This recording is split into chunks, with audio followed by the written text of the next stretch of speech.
पर आता है स्टैटिकल हाइपोथेसिस टेस्टिंग क्या होती है। इसमें अंदर आता है कि जितना ज़्यादा पावर बढ़ती है हमारे पास, पावर उतनी बढ़ती है, जितना सैम्पल साइज बढ़ता है उतनी ज़्यादा पावर बनती है, ठीक है ना। क्योंकि जितने ज़्यादा लोग होंगे उतना हमारा रिजल्ट जो है ना हमारा अच्छा आएगा। नल हाइपोथेसिस है कि हमने जो टेस्ट किया उसमें हमें कोई डिफरेंस या रिलेशनशिप नहीं मिली, एसोसिएशन नहीं मिली पॉपुलेशन के अंदर। अल्टरनेटिव है कि हाँ हमें मिली है, ठीक है। पी वैल्यू क्या है, द प्रोबेबिलिटी है obtaining test at least as system as those observe during the test, कि हाँ ये जो रिजल्ट है वो आए हैं वो सही आए हैं और ये जो है नल हाइपोथेसिस जो है वो करेक्ट है कि हमारे पास कोई डिफरेंस नहीं है। कॉमनली एक्सपेक्टेड क्या होती है, इसकी वैल्यू जो होती है 0.05 होती है, इससे कम होता है तो हमारे पास जो रिज़ल्ट है वो ठीक आया है, ठीक है।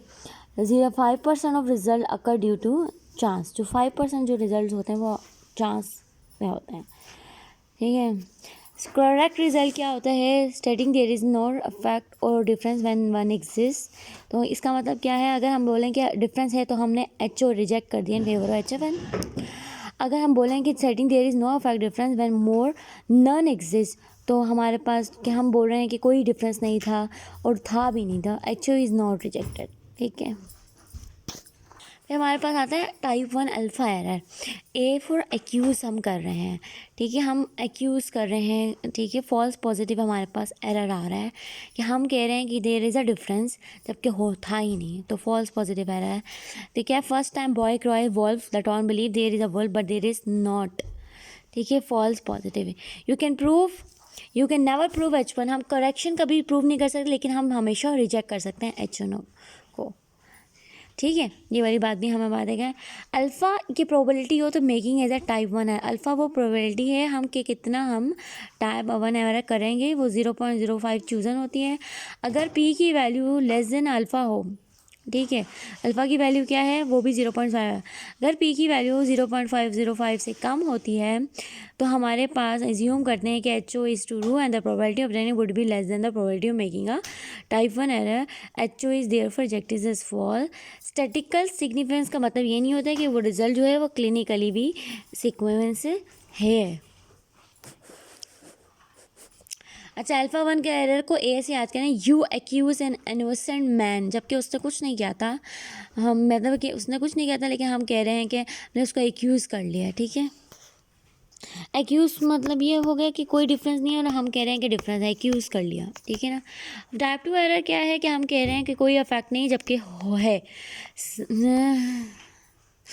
ठीक है। फॉल्स नेगेटिव एरर भी ये कराता है, ठीक है। अच्छा, if you increase the sample size you increase the power, power is in number. Beta is the making, beta is related to statistical power पे डिपेंड करता है, ठीक है ना। और जो अल्फ़ा जो है probability of making a type 1 error होती है।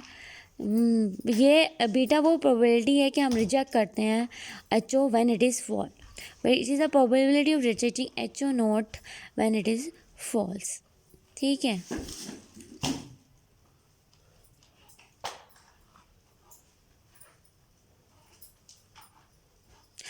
जैसे जैसे सैम्पल वाइज बढ़ेगा पावर बढ़ेगी, बीटा एरर कम होगा, साइज बढ़ेगा, प्रिसीशन बढ़ेगी तो पावर बढ़ेगी।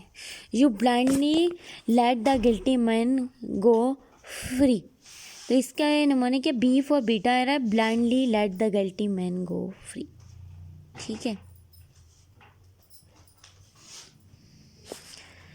तो इसके बाद कॉन्फिडेंट इंटरवल में क्या आता है, रेंज ऑफ वैल्यूज़ जो कि ट्रू मीन के पॉपुलेशन के दरमियान रह रही हैं जो फॉल होती है, हमें बताता है range of values. Confident interval होता है 1 minus alpha. The 95% confident correspond to alpha 0.05, ठीक है। 95 में 0.05 आती है, 99 में हमारे पास 0.01 है। जितना सैम्पल का साइज़ बढ़ाता जाता है उतना हमारे पास जो कॉन्फिडेंट इंटरवल है वो नैरो होता है और रिजल्ट टाइटर होते हैं, और हमें जितना कॉन्फिडेंट लेवल टाइटन होगा उतना अच्छा हमारे पास जो है ना हम स्पेसिफिक अच्छा रिजल्ट बता दें कि हाँ ये स्टडी सही है। एच ओ को हम कब एक्सेप्ट करते हैं कि ये रिज़ल्ट जो है ये हमने सही रिज़ल्ट निकाला है, अगर मीन डिफरेंस में ज़ीरो हो तो हम बोलते हैं एच ओ एक्सेप्ट हो रही है और रिज़ल्ट जो है ना वो सिग्निफिकेंट है, ठीक है। कोई डिफरेंस हमारे पास नहीं है, जब ज़ीरो हो तो इसका मतलब है कि हमारे पास हम इस रिज़ल्ट को नहीं मानेंगे। एच ओ एक्सेप्ट कर लिया और रिज़ल्ट जो है सिग्निफिकेंट है और स्टडी जो है हम नहीं मानेंगे, कोई डिफरेंस नहीं था।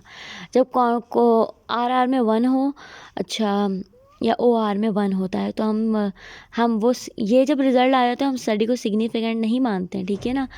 मतलब रिज़ल्ट तो सिग्निफिकेंट आए लेकिन स्टडी हम नहीं मानते, क्योंकि जब भी 1 या 0 आ जाए इसका मतलब है कि एच ओ एक्सेप्ट हो गया, कि हम चाहते थे H1 आए लेकिन हमारा एच ओ एक्सेप्ट हो गया कि कोई डिफरेंस नहीं आया। मेटा एनालिसिस क्या है? पूल्स कहते हैं मीन्स को, आर आर को मल्टीपल स्टडी से, ताकि प्रेसाइज असेसमेंट हो साइज ऑफ इफेक्ट को। हेटेरोजेनिटी ऑफ इफेक्ट सैंपल साइज को अफेक्ट करती है। प्रूव, अगर पावर को इम्प्रूव करता है मेटा एनालिसिस, स्ट्रेंथ को, जनरलाइजेबिलिटी को यानी एक्सटर्नल वैलिडिटी को अच्छा करता है, और limited by quality of individual study and bias. Meta analysis जो है वो डिफरेंट करता है किस वजह से, जितनी ज़्यादा स्टडी की क्वालिटी क्या है, बायस होता है, जितना ज़्यादा वाइडर कॉन्फिडेंस इंटरवल होता है। 90 वाला वाइडर होता है या 95 वाला वाइडर है, जबकि 90 वाला क्या है हमारे पास, क्योंकि उसमें स्टडी पॉपुलेशन कम आ रही है। जब हम ग्राफ के अंदर देखें, जैसे हम देखेंगे ग्राफ में, तो ये जो है 95 वाला वाइडर है, पॉपुलेशन को कवर कर रहा है एज़ कम्पेयर टू 90।